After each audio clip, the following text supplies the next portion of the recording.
Padahal dia nanti akan mati. Manusia itu akan mati. Kenapa dia harus sombong?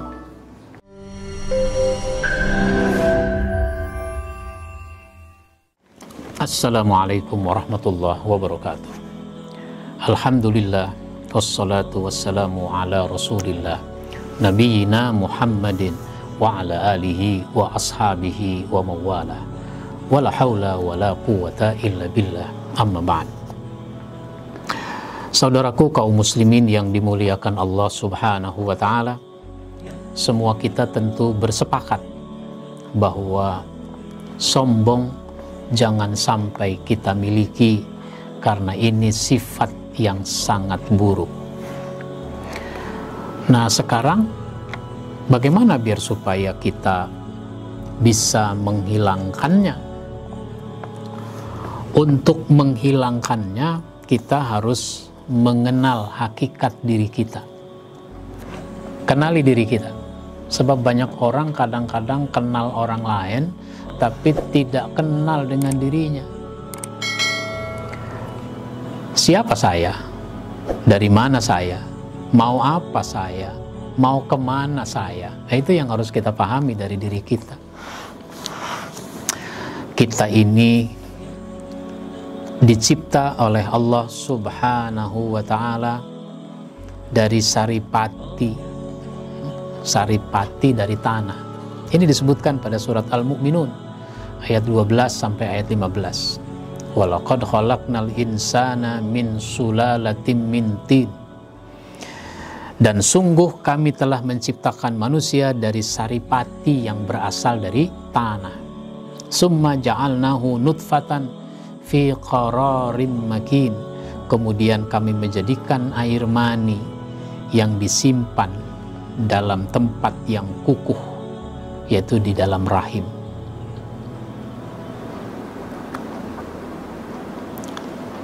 Summa khalaqnan nutfata 'alaqatan fa khalaqnal 'alaqata mudghatan fa khalaqnal mudghata 'idzaman fa kasawnal 'idzama lahma summa ansha'nahu khalqan akhar fatabarakallahu ahsanul khaliqin summa innakum ba'da dzalika lamayyitun. Kemudian air mani itu kami jadikan sesuatu yang melekat. Lalu sesuatu yang melekat itu kami jadikan segumpal daging. Kita dicipta dari saripati tanah, lalu air mani jadi segumpal daging. Dan segumpal daging itu kami jadikan tulang belulang. Lalu tulang belulang itu kami bungkus dengan daging. Kemudian kami menjadikannya makhluk yang berbentuk lain, jadi orang. Maha suci Allah, pencipta yang paling baik.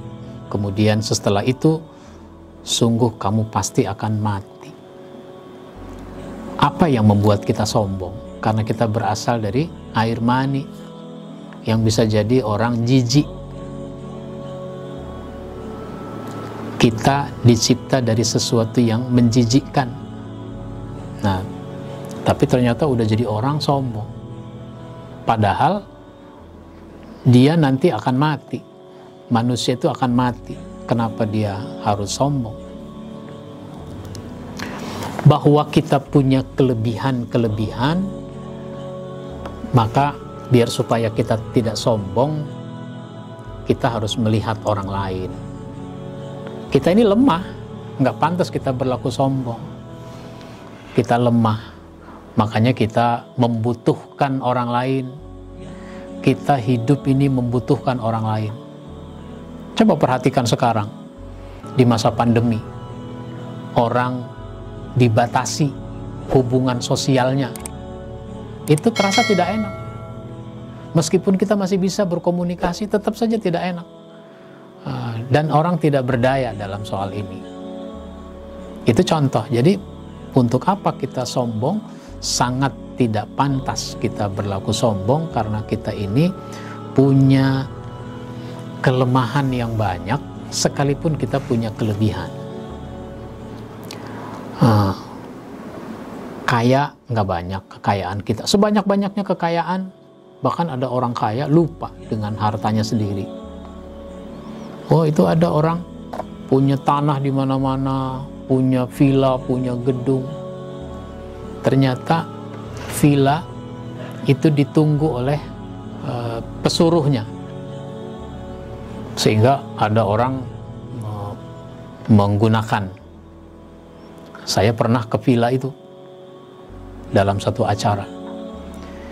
Saya tanya tukang kebunnya itu, penjaganya, ini punya siapa Pak? Disebut namanya. Seluas mana ini tanah beliau itu? Wah, itu tadi pas Bapak masuk tuh ada pintu gerbang, sampai sini sampai sana terus. Itu pintu gerbangnya jauh. Jadi sepanjang mata memandang. Ada peternakan, ada perkebunan segala macam. Terus yang punya ini suka kemari. Udah lama dia nggak kemari. Mungkin dia lupa kali Pak bahwa dia punya tanah di sini. Oh, gitu. Itu tukang kebunnya bilang mungkin dia lupa kalau dia punya tanah, punya villa di sini. Padahal nggak begitu jauh dari Jakarta. Nah, ini sebuah contoh. Manusia punya keterbatasan. Sekalipun dia dibilang orang kaya, terbatas dalam menikmatinya.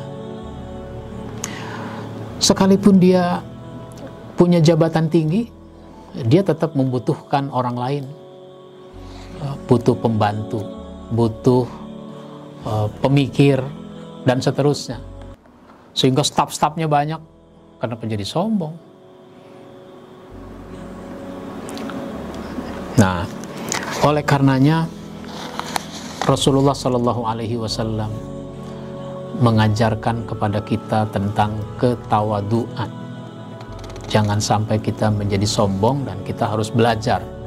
Kita harus belajar dari orang-orang yang tawadu. Dulu ada seorang khalifah, namanya Umar bin Abdul Aziz. Umar bin Abdul Aziz itu datang ke pasar. Dia ingin melihat suasana pasar.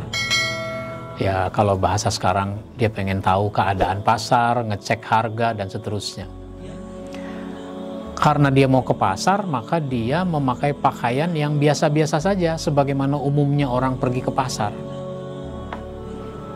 Nggak pakai jas kalau bahasa sekarang. Dia pakai, katakanlah, kaos oblong gitu. Sehingga orang tidak mengenali kalau dia khalifah. Maka ada orang beli barang yang banyak, dia nggak mampu membawanya sendiri. Dia perlu kuli-kuli panggul. Maka dipanggil dia itu. Nah, kalau bahasa kita nih, Bang, Mas, tolong bawa, nanti saya kasih upah. Nah, maka Umar bin Abdul Aziz, seorang khalifah, membawa itu barang-barang. Yang punya barang jalan duluan, dia belakangan. Di tengah jalan ada orang memanggilnya. Tuan khalifah, beli apa? Kira-kira begitu. Terkejut tuh orang yang di depan tadi. Loh, ini orang manggil siapa?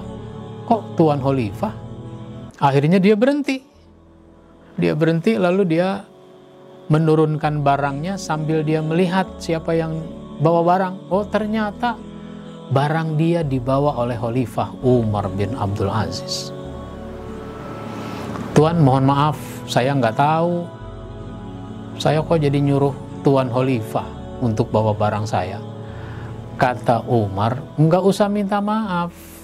Engkau membutuhkan bantuan, ya saya bantu. Nggak apa-apa, terus saja jalan. Ini sebuah contoh orang yang tawadu, orang yang rendah hati. Jadi kalau kita mau sombong, jadi nggak pantas. Kenapa? Ada orang jauh lebih hebat, itu dia tidak sombong. Disinilah kita harus belajar ketawaduan, biar supaya kita bisa menghilangkan kesombongan. Dari segi nilai sangat jelek, dari segi hikmah pelajaran dari orang-orang terdahulu, banyak orang yang jauh lebih hebat, tapi dia tidak menyombongkan diri. Lalu buat apa kita sombong? Dan sejarah orang-orang sombong jelas. Fir'aun sombong dengan kekuasaannya. Tenggelam dia di dalam laut. Siapa lagi? Korun sombong dengan hartanya. Maka Allah amblaskan dirinya dan hartanya ke dalam bumi. Diceritakan di dalam Al-Quran. Surat Al-Qasas nanti dibaca. Ayat 77. Itu Korun amblas dirinya dan hartanya ke dalam bumi, sehingga ada bahasa, ada ungkapan, kalau orang dapat harta dari dalam bumi, dia disebut dapat harta Korun. Nah itu. Padahal Korun itu ceritanya di mana itu? Pada zaman Nabi Musa di Mesir, bukan di Depok, bukan di Kebon Jeruk. Nah, mudah-mudahan kajian kita membuat kita menjadi orang-orang yang tawadu, menghindarkan diri kita dari kesombongan di dalam hidup ini. Kita cukupkan sampai di sini. Insya Allah kita sambung pada tema berikutnya. Kita akhiri. Wassalamualaikum warahmatullahi wabarakatuh.